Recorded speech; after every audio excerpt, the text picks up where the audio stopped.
Women's soccer, again, the subject on Cards TV with head coach Karen Ferguson-Dayes. I'm Sean Moth. Thanks for joining us. And another weekend in the Big East. You're on the road, and you pull 4 points out of it. I mean, it's just a great weekend for the Cardinals. Yeah, absolutely a great weekend. This is a tough conference, so to go on the road and be able to come home with 4 points, we're very, very pleased. Thought we played exceptionally well on Friday night against Connecticut. Went down a goal, came back and tied it.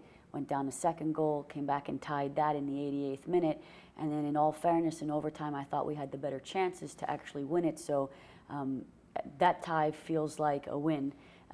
But to get 1 point at a very good Connecticut team, I was very happy with that. And you have experience. It's one of the more hostile places to play on the road. And I guess the bad news is your team has a habit of being down now and again. But the good news is they don't care. I mean, they come back. You get goals from Jennifer Jones and Christine Exeter, and like you said, it was almost like a win. Yeah, I mean, I think the goals that we scored this weekend overall were fantastic. Angelika plays a fantastic ball across the top of the box to Jennifer Jones, and I didn't realize how good it was until I watched it again on video. Sure. Jones was about the penalty spot, and she slid and half volleyed it and up, tucked it into the left corner. Fantastic goal both ways. The cross from Angelika and the finish from Jones was great. And then Christine's goal at the 88th minute was pretty spectacular also. Rachel wins a ball off of one of their attackers and slips a really nice ball, about a 35-yard ball on the ground into Christine. Christine spins her defender, gets in on a breakaway, opens up her hips and plays it to the far post. Big time finish. So two great goals. And then again, we had chances in the overtime, just didn't go our way. Yeah, if you look at the box score, the ledger was certainly on the Cards side in that overtime, actually the 2 overtime periods, but they'll take the 2-2 tie and focus on Providence on Sunday. And another tough opponent on the road, and you guys hang on for that 1-0 win, and Christine Exeter gets involved again. Yeah, with Jennifer Jones again. Yeah. So, and Angelika. Yeah. So I think Angelika throws the ball into Jones, and Jones takes it off her chest, plays it into Christine, and Christine spins about 180 degrees and drives one into the far corner off of a throw, and so I think that was a good goal too. And I continue to say these Sunday games after the games on Friday night are, in all honesty, they're not good soccer. Yeah. Providence was exhausted. We were exhausted. Sure. We just were able to gut it out and find a way. This year, what we have is depth. And we're getting some really good minutes from some kids off the bench, and that's allowing our players to go the distance over the course of 90 or 110 minutes. So that's a big difference for us this year. And that was the other factor. You play 110 on Friday, which adds to it. Clearly, you're doing things right in the back to get the shutout on Sunday. Are there any other players individually that stood out over the weekend? Yeah, Courtney Holtz has been a staple. She always is. Chelsea and Rach, their partnership is really starting to come together. I think every game they get better.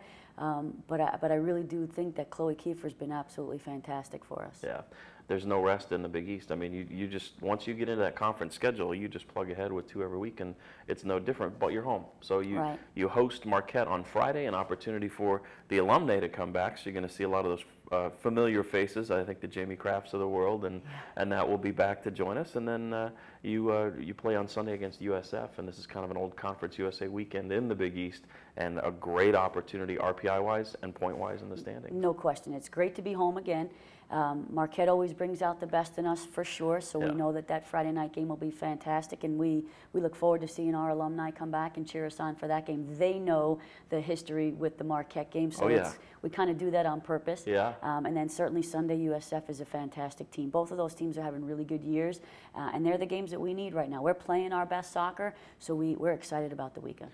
I'm going to jump back real quick before we wrap up. You talked about the Friday, Sunday being so grueling. On the men's side in the Big East, they go Wednesday, Saturday. Is there discussions? Have there been thoughts about trying to focus on making the schedule that way to make things easier on the kids? I know it's tough with classes and that, but has that been discussed by the Big East? Absolutely. I bring it up for the past 4 years. I'm starting to create some momentum with some of the other coaches, because you're seeing a really good game on Friday night and a not so good game on Sunday, and that's just not fair. First and foremost, the health and safety of our players. Sure. We are putting them in a compromised position on that Sunday afternoon for sure. Yeah. That's the biggest thing. Certainly I understand missed class time, but the men are doing it, and they've figured out a way to eliminate the class time, and there's no reason that we shouldn't be doing it. Yeah, 220 minutes in less than 48 hours, a little more than sometimes the body can handle. No question. Absolutely. No question. Well, a great home weekend.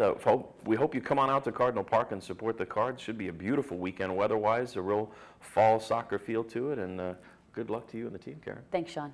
For Karen Ferguson-Dayes, I'm Sean Moth. We will see you out at Cardinal Park, and then we'll talk about it next week on Cards TV.